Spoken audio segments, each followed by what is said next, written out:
El domingo Francia celebra la primera vuelta de las elecciones presidenciales con 4 candidatos que podríamos considerar prácticamente en empate técnico.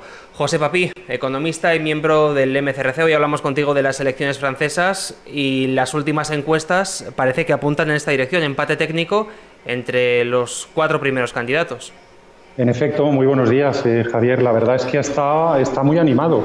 Lo que era una carrera a 2 hace apenas una semana se ha convertido en una carrera a 4 y no hay ninguna de las encuestas que he estado revisando esta mañana que dé entre los 4 primeros candidatos una diferencia mayor de los 3-4 puntos, ¿no?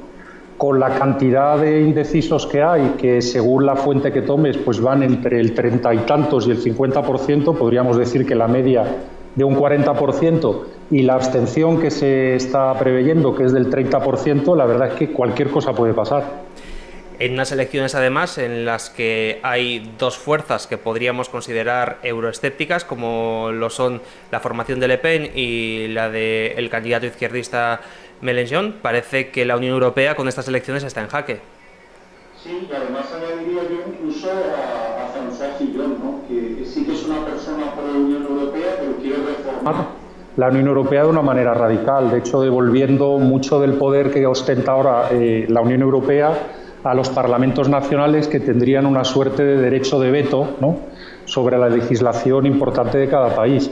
Entonces, vamos, te diría que incluso 3 de los 4 candidatos son abiertamente, no diré 2 de ellos abiertamente antieuropeístas, uno que quiere reformar la Unión Europea bastante, e incluso en el candidato europeísta, como es el caso de Emmanuel Macron, nos encontramos que por lo menos quiere cambiar el euro tal y como lo conocemos a día de hoy.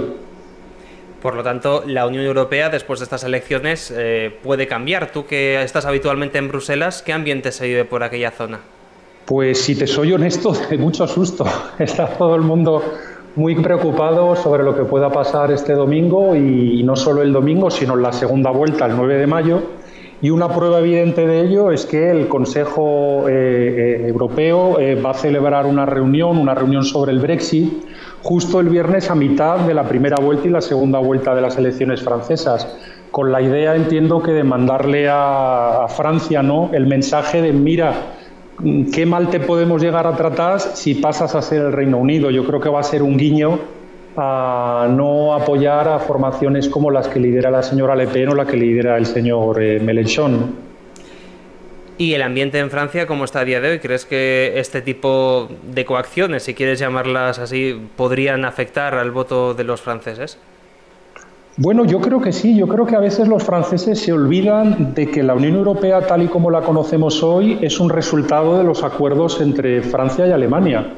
Y que si no les gusta la Unión Europea es algo que a mí siempre me ha sorprendido mucho, porque la Unión Europea que tenemos es una Unión Europea que la han creado ellos, ¿no?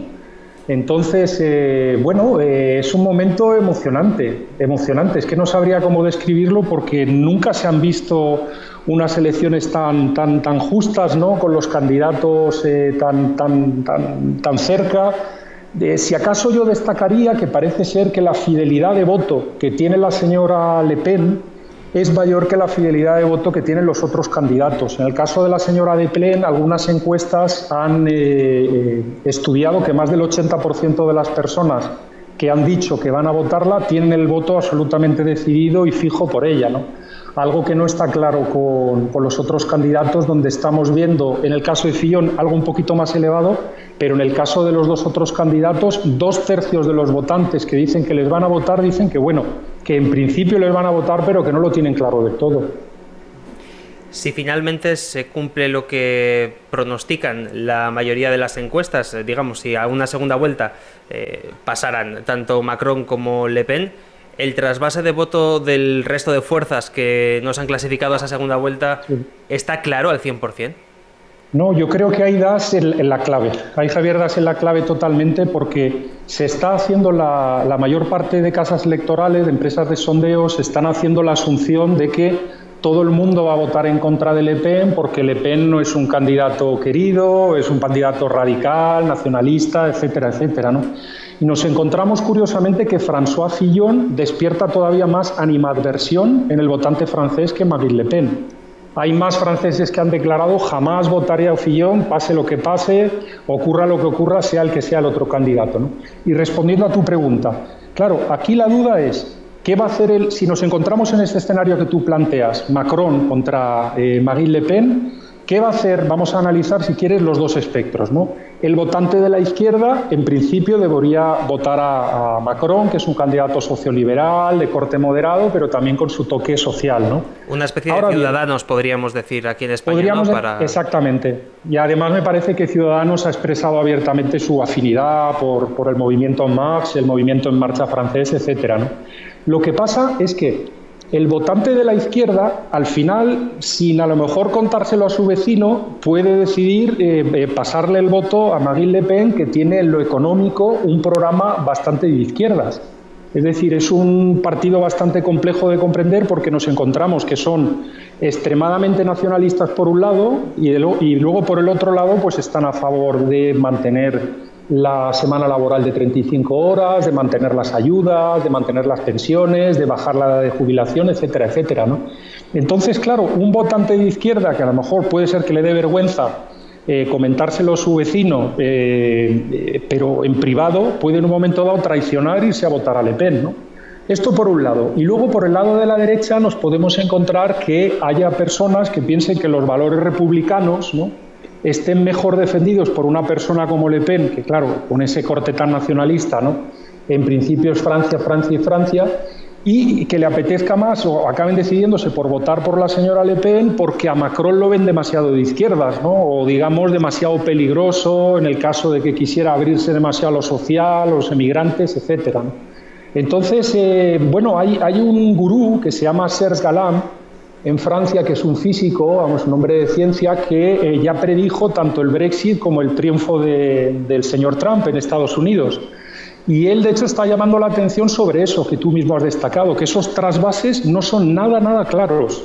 No son nada claros y que todo puede pasar. De hecho, el señor Serge Galam, de momento, no se ha mojado del todo. En el momento que supiera algo, os lo comunicaría. Desde luego, otro elemento a tomar en cuenta, que, digamos, complica todavía más el panorama, sería qué va a pasar con los votantes del Partido Socialista. ¿De acuerdo? Ellos están viendo como su candidato, Benoît Hamon, pues estaba en el 10 y largos %, casi un 20, y está ya casi en el 8, en el 7,5 aproximadamente, con lo cual muchos votantes, aunque se dice, ¿no?, que en la primera vuelta de las francesas se vota con el corazón y en la segunda vuelta con la cabeza, pero nos encontramos que ahora mismo el votante socialista puede pensar, oye, no quiero tirar mi voto, ¿no?, de esta manera, ya sabiendo que mi candidato va número 5 en las encuestas y me voy a mojar por alguno de los otros candidatos, ¿no? Ahí tenemos 4 o 5 puntos a lo mejor de voto que tampoco sabemos qué va a pasar. Y es que si tomas la abstención, tomas el 40% que hemos dicho de media de indecisos, te coges a ese 5% de los socialistas que en un momento dado les puede dar por ser prácticos, ¿no? Pues es que no hay manera de saber qué es lo que va a pasar, es muy complicado. Pues nos espera sin duda un domingo apasionante en esta primera vuelta, luego quedará la segunda, que será harina de otro costal y en la que habrá que analizar otras cuestiones, pero antes de finalizar esta entrevista, José, sí que me gustaría preguntarte por una supuesta victoria, digamos, de Marine Le Pen, ¿no?, que es una cosa que no es del todo descabellada. Imaginemos que gana Marine Le Pen la segunda vuelta y que llega a la presidencia y plantea un referéndum para la salida de Francia de la Unión Europea. Nosotros que vivimos en una zona fronteriza, en Guipúzcoa, que está pegada a Francia, hay muchísima gente en Irún, por ejemplo, que es la ciudad que hace frontera con Hendaya, que trabaja en Hendaya y que vive en Irún, y a la inversa, gente de Hendaya, franceses que trabajan en Irún, en la frontera española, digamos, y que residen en Hendaya. Toda esta gente puede verse preocupada si gana una fuerza euroescéptica que finalmente consigue que Francia salga de la Unión Europea. Pues yo honestamente creo que no, porque al final el interés, digamos, de mantener las fronteras abiertas está de los dos lados, ¿no? Hay que tener en cuenta que, por ejemplo, hay un país como Noruega que forma parte del convenio de Schengen. Eso quiere decir que tanto tú como yo nos vamos con el pasaporte, ¿no?, incluso con el carnet de identidad, y nos dejan entrar en el aeropuerto de Oslo sin ningún problema, ¿no? Y ellos no son miembros de la Unión Europea. Yo creo que el sentido común acabará llevando a que los dos países se den cuenta que esos trasvases, digamos, esos flujos entre los dos países han de mantenerse. Es lo mismo que ocurre, por ejemplo, a día de hoy, un ejemplo, vamos, similar entre el País Vasco y el sur de Francia, ¿no? Que sería lo que ocurre con Francia y Suiza, ¿no? Por ejemplo, Ginebra es una ciudad muy cara, ¿no? Y muchas de las personas que trabajan allí pues viven en Francia a unas decenas de kilómetros, donde la vivienda es mucho más económica y todos los días hay centenas de miles de personas que cruzan entre las dos partes, ¿no? La Suiza tampoco está dentro de la Unión Europea. Entonces yo creo que ahí no deberíamos mandar un mensaje de preocupación porque por las dos partes hay un interés de que eso funcione bien. Pues José Padí, estaremos atentos el próximo domingo a lo que ocurre en las elecciones francesas y veremos cuáles son los dos candidatos que pasan a la segunda vuelta. Un saludo y gracias por atendernos. Nada, muchísimas gracias a vosotros.